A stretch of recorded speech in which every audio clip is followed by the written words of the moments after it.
বাংলাদেশের ক্রিকেটারদেরকে নিয়ে বিসিবি কি মজা করে? তাদের নিয়ে কি ছেলে খেলা করে? নাকি বাংলাদেশের যে ক্রিকেট প্রেমী সমর্থকরা আছে তাদের আবেগ নিয়ে বিসিবি খেলা করতে পছন্দ করে? ব্যাপারটা কি আসলে? ইদানিং সময়ে বিসিবির কর্মকাণ্ডে আমার মাথায় এমন কিছু প্রশ্ন ঘুরছে। সম্প্রতি লিপু সাহেব, প্রধান নির্বাচক গাজী আশরাফ হোসেন লিপু প্রেস কনফারেন্স করেছেন এবং সেখানে তিনি বলেছেন কিছু ক্রিকেটারদের ক্যাম্পের জন্য ডাকা হয়েছে। খুব ভালো কথা, এই ব্যাপারে আমার কোনো প্রশ্ন নেই, কিন্তু প্রশ্নটা আসছে এইখানে যেখানে তিনি বলছেন 6 জন ক্রিকেটারকে বিশ্বকাপের জন্য স্ট্যান্ড বাই হিসেবে রাখা হয়েছে। মামুর বাড়ির আবদার, যা ইচ্ছে তাই বলে দিবেন আর পাবলিক কি সব ইজিলি আপনার কথা মেনে নেবে?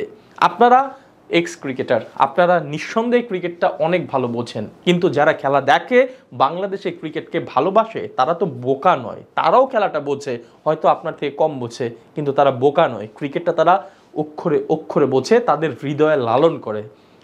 আপনি বলছেন 6 জন ক্রিকেটার, তার মধ্যে মেহেদী হাসান মিরাজ আছেন, সাইফুদ্দিন আছেন এনামুল হক বিজয়ের মতো ক্রিকেটাররা।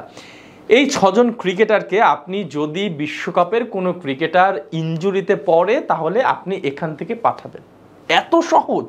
একটা ক্রিকেটার বিশ্বকাপে যাবে, আগের দিন যাবে, পরের দিন নেমে খেলে দিবে, ছক্কা মারবে, উইকেট নেবে। ব্যাপারটা এত সহজ?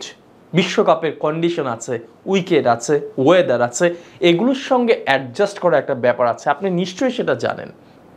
এই অ্যাডজাস্ট করার জন্য প্রত্যেকটা দল কিন্তু বিশ্বকাপের দীর্ঘ সময় আগে, যে যত সময় আগে পারে ওই দেশে চলে যায়, কারণ এই যে ওয়েদার কন্ডিশন, উইকেট সব কিছুর সঙ্গে মানিয়ে নেওয়ার জন্য। একটা প্লেয়ারকে আপনি পাঠিয়ে দিচ্ছেন, কেউ ইনজুরিতে পড়লে সে কোনো কিছুর সঙ্গে তার পরিচয় নেই, কোনো কিছুর সঙ্গে তাকে অ্যাডজাস্ট করার সুযোগ দিচ্ছেন না, আর তাকে আপনি পারফর্ম করতে পারবেন। এটা বোকামি ছাড়া আর কিছু নয়। বাংলাদেশের ক্রিকেট প্রেমীদের এসব ভূগোল বোঝালে আসলে তারা বুঝবে না।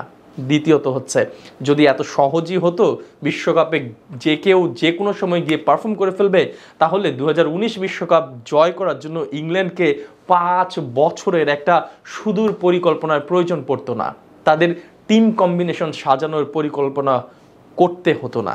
এত সহজই যদি হতো, তাহলে লঙ্কান যখন মাহেলা জয়বর্ধনে, কুমার সাঙ্গাকারারা অবসরে চলে গেলেন, সব সিনিয়র ক্রিকেটাররা, তখন শ্রীলঙ্কাকে তরুণ ক্রিকেটারদের নিয়ে লম্বা সময়ের 10 বছরের একটা পরিকল্পনা করতে হতো না।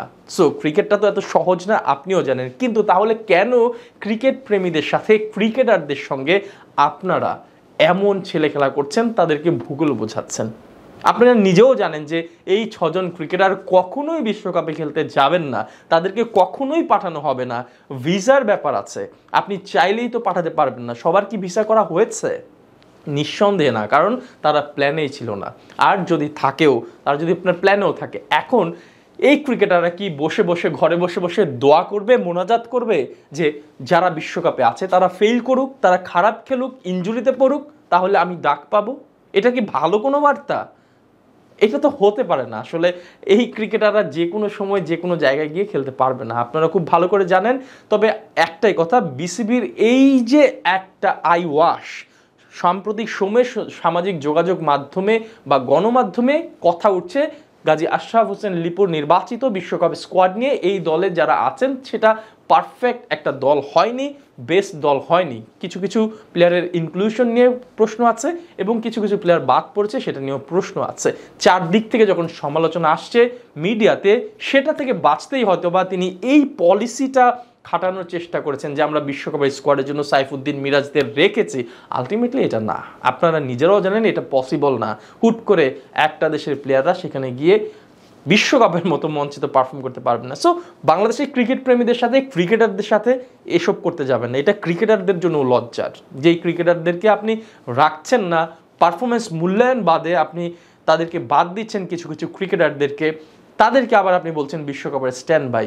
এটা তাদের জন্য অপমান, নিঃসন্দেহে একজন ক্রিকেটারের জন্য অপমান যারা ন্যাশনাল টিমকে রিপ্রেজেন্ট করে এবং একই সাথে মিথ্যার মতো কথা বলে, মিথ্যা আশা দিয়ে বাংলাদেশের ক্রিকেট প্রেমীদের আবেগ নিয়ে খেলা করছেন, সেটারও অধিকার আপনাদের নেই। নিঃসন্দেহে এই কাজগুলো থেকে আপনারা বিরত হবেন।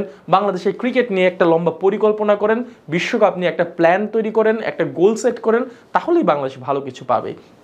ক্রিকেটাররা যেমন অপরিকল্পিতভাবে খেলছে, যুক্তরাষ্ট্রের বিপক্ষে হারছে, নির্বাচক, বোর্ড সবাই আসলে উলট পালট, অগোছালো, হজবরল কথা বলছে। এই জায়গা থেকে বেরিয়ে এসে দেশের ক্রিকেট প্রেমীদের কথা মাথায় রেখে আপনারা দেশের কথা স্পেশালি মাথায় রেখে বাংলাদেশের ক্রিকেট নিয়ে একটা ভালো লম্বা পরিকল্পনা করুন।